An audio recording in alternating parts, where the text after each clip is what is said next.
All right. Hey, moving on. Louis's got a couple daughters there. He's an incredible father. Oh.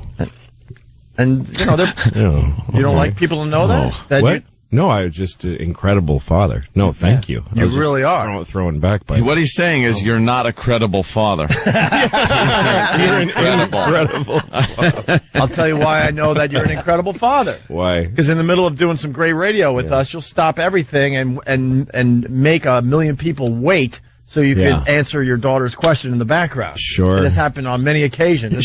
Instead of saying, shut up, daddy's killing, I'll get to you in a minute. Sure. You stop the whole process to make sure she's okay. Yeah, because she doesn't care I'm on the radio. Right. No. She needs to know if... The other day, I was walking with my daughter, the 6-year-old, and we had just come from this school picnic she had, and we were there with her sister and her mom, who I'm now divorced from.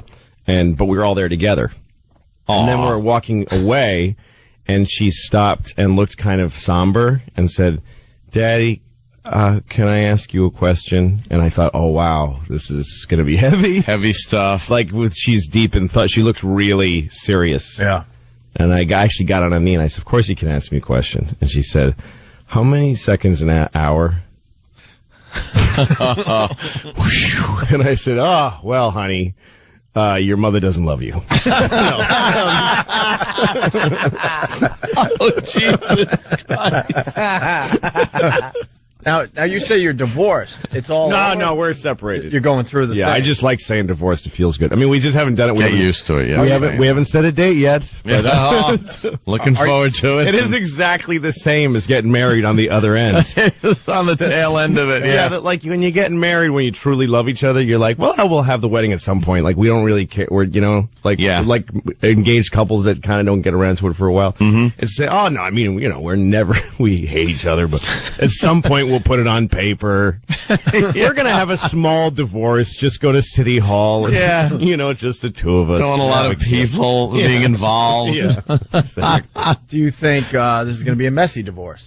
No, I don't think, because we're doing it together. And anybody who's the only reason I say this on the air, because I think it's important, if you get divorced with kids, you should do it with a mediator. If you get two lawyers, the lawyers want you to fight to the maximum level. Of course they do. So they'll tell you. That's smart. Because there's nothing in it for the lawyers if it's solved right away. No. The longer it goes, they get their it's the worst piece of the action. It's the worst possible way, because when you have kids, if you're divorced and you have kids, you're still combined you're still a family. Yeah, you have now this permanent attachment to this woman forever, no matter what. Forever. She will always be the third most important person in my life, even if I get remarried. I am so glad I didn't have kids.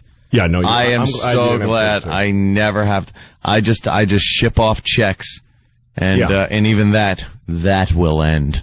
Yeah, and if we had two lawyers, they would both tell us the most contentious version of our rights, so that we would fight each other, and then and also it's. Wait, Lou, how does a mediator get paid? How do you guys pay a mediator as opposed to a lawyer getting a percentage? How does a mediator? We pay him per the hour. We go every week to this guy. And we together? Yeah. And how is that? And they kind of divvy stuff up. Well, and we talk about our schedule with the kids. There's a lot of, there's an ongoing process of raising the kids. But are you looking at each other like, I hate you, or is it like very... Well, there's times in mediation, I don't hate her. And actually, we've grown to be pretty, we get along better now, for sure. I don't hate her. Never have. But, when I'm in mediation, I mostly talk to him. Like, I've actually gone through whole sessions where I don't.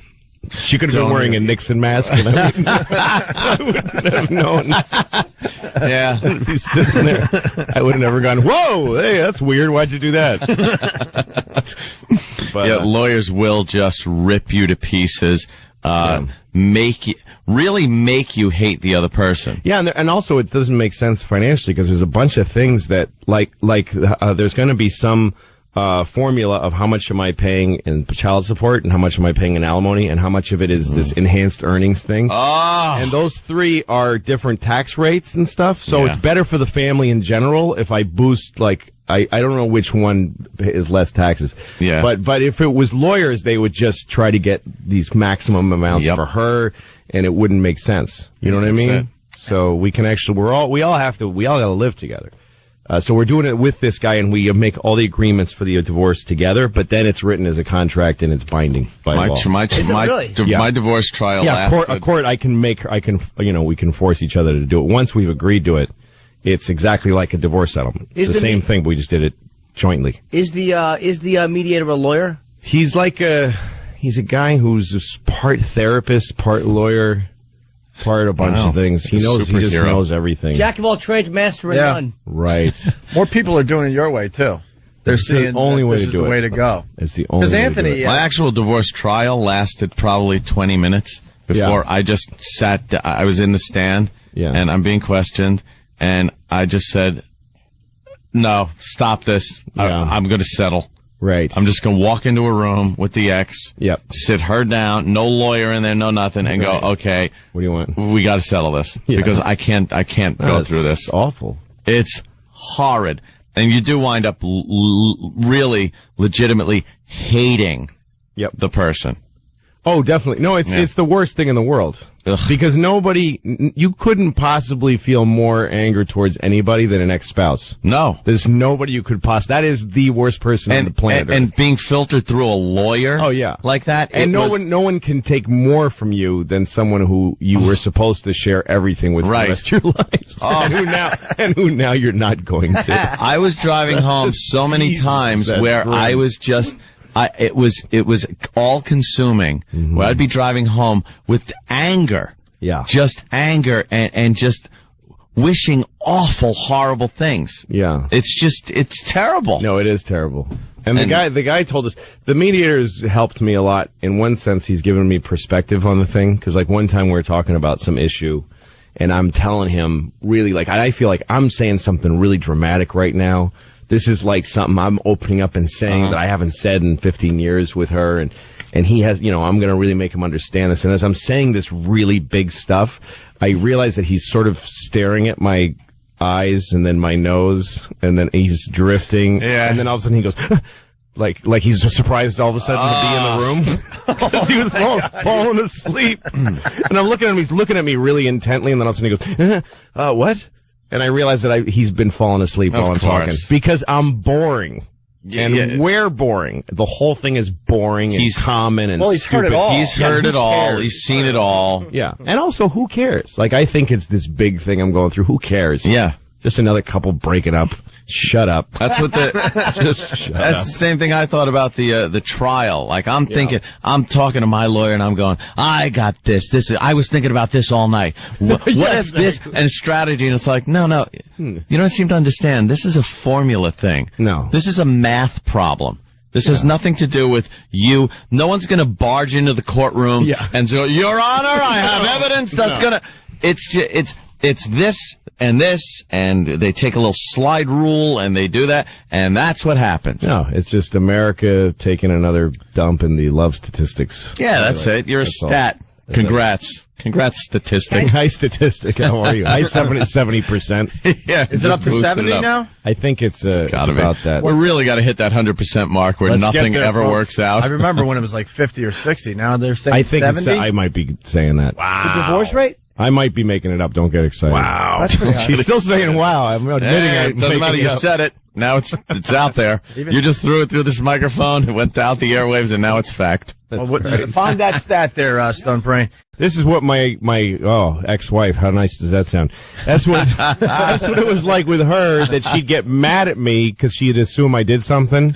Yeah. She'd go you didn't call the pediatrician, did you? She would never ask me, hey, did you call the pediatrician? She goes, you didn't call him, did you? Didn't call, did you? And then I'd go, yeah, I called him.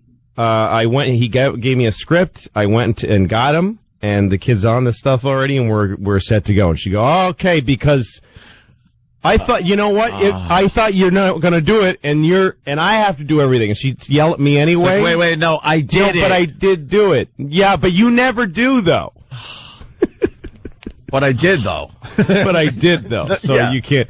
But you're still so that's what this guy does. That's what Mayor Menino does. I would make a conscious effort to do certain things that I was told I didn't do. Mm-hmm. I didn't do enough of, or didn't do. So you make this conscious effort to do it. Right. And then, if you slip up once, everything you did when you were doing it, is negated, and all of a sudden it goes right back to, you never do this. No, that's exactly right. That's when you realize you're not storing equity with anybody. No, you're not. And you're not, that means you can't repair a situation. That means that somebody's mad at you because they're miserable. That's when you realize it's got nothing to do with you. Then it's time to leave. It does, yeah. It's just gotta time to go. When you get to that point where like, I'm actually changing and repairing some of my faults, but they still exist in this person's brain. Yeah. Because they didn't exist in the reality to begin with. Yeah, I'm really like, I'm actually a much better person than they are. Trying to do something. It's like, okay, all right,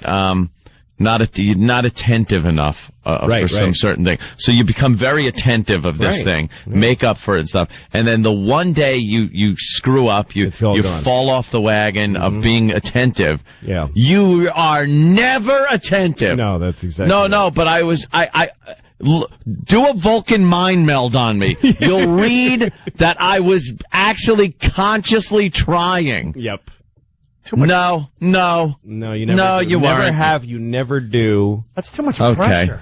Time to leave. Too much pressure. No, one big component contention we had was anytime I would go to work, I was leaving her with the kids. Like anytime I would go to work, by the way, to pay bills, to get stuff, stuff that food, so people wouldn't die. Die. Can you give me a break? I'm actually going to work. So, going to work so that you have water and you don't have kidney failure and die and get all bloated and purple. And that was the problem, going to work? But anyway, so sometimes I would go, like, I would actually say, like, you know what, I'm not going to take any extra gigs or run out, and I'm going to just, like, stay home for, like, a week, go do the shopping and bring both kids with me to do the shopping, like, do everything I can for this X amount of days to totally take the pressure off of her. And then, like, after a huge amount of time of doing that, I'd go, okay, I'm going to run out and do a show. And what am I supposed to do? She goes, what am I supposed to do? You're leaving me here? I'm like, wow. No equity. None at all. It's like you have a bank account where you put in money all the time, you go back and they go, no, you're not, nothing. There's nothing in there. You have negative $10. I was here 2 days ago, I made a $100,000 deposit. No, you didn't, jerk. No, nothing. You never do that. Like if the bank could be moody. That would be them. Take your money. No, you never put money in this account. Didn't. No, I really. No, but I did. I put a lot in recently. Well, the past week I didn't put any in. Yeah. But I've been putting it. No, you never did. You never did. But I have footage of me putting. Oh, you with your footage. Ugh.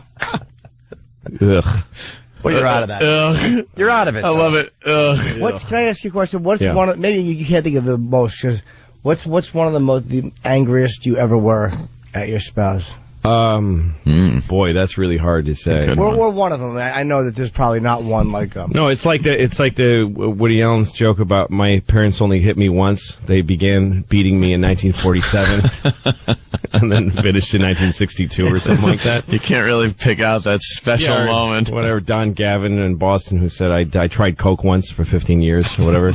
It's like that. It's like it wasn't me being angry at her. It was just a miserable 15-year misunderstanding. But I mean, what one would you like? 15 years of just slip-up miscommunication. Yeah, there doesn't ever seem to be this defining one, wow, that was a real bad one. It's just this underlying miserable. Here's what it was you're like. Stuck. Yeah, here's what it was. It's just every day. It was like, okay, Anthony, say you're just something really exciting happened for you. Like you just got your own TV show. Hey, yeah. Pretty good news. All right, let's just say. So you come home to bring this news home. Okay. Okay? Yeah. So just start, because you're excited. Yeah. You just start saying, I just got called by HBO and this is what's going to happen. And okay, and I'm your wife reacting to this. Okay, all right, go ahead. Honey, you're not going to believe this. HBO called. I got the show. This is going to be fantastic. I'm going to be, have a show that this is going to. You're actually hurting my ears because you talk quieter. You're actually hurting me. You're just talking really loud. Could you just talk softer? You want a little softer? Yes, yeah. So could you talk softer? Well, HBO called. And, they picked up the show. I don't know what what does that mean? You always assume I know everything about what does that mean. Are you kidding? Are you kidding? Oh, God. And then eventually you go, Forget it. Forget it. What do you mean forget? No, don't start saying I don't appreciate what you do. Don't go there. Look, I'm going to go outside. And then you go outside, and you go around the corner of the house, you smoke a cigarette, and you stand there going, what do I... And you tell the dog. I used to tell my dog good news. And the dog would be excited for you. The dog was... His tail's wagging. Whapping her tail on the floor. You just knew the dog was excited for you. He's listening as you lob like on the peanut butter. Yeah, exactly. Slather it on. All right, now go to work. I suck. Oh, that is horrible. Let's go to Max in Dallas. Max, you're on the Opie and Anthony show. Yeah, what's going on, guys? Hey. Man, I love Louis C.K. He is my favorite comic. Dude, you are a funny bastard. Thank you. But I had a question for you. Did your soon-to-be ex ever play that, I call it the psychic game with you? You come in, and she doesn't say nothing to you, and you look at her, and you go, what's wrong? And she goes, you know what she did. Psychic game. I don't know what I did. Why'd you tell me what I did? Yeah, and then I always used to say, well, you know what? Whatever it is I did, I hope I do it again 10 more times just to piss you off. Sounds like you might be part of the problem, sir. Yeah, perhaps. What can I say? I don't know. This is all softball stuff to me. This is all the usual. Yeah. This is all that's surmountable. Yeah. That's dealable withable. Well, let's go to Brooklyn. Tony's got something. Tony, what do you got? Louis C.K., you get the props of the day because you are right on the money. There is no equity bank for your feelings, and whatever you think you're going to do right, you're never going to be right. You are the man, buddy. Thank you, pal. All right. All right, punch it out. Hey, we got to go back.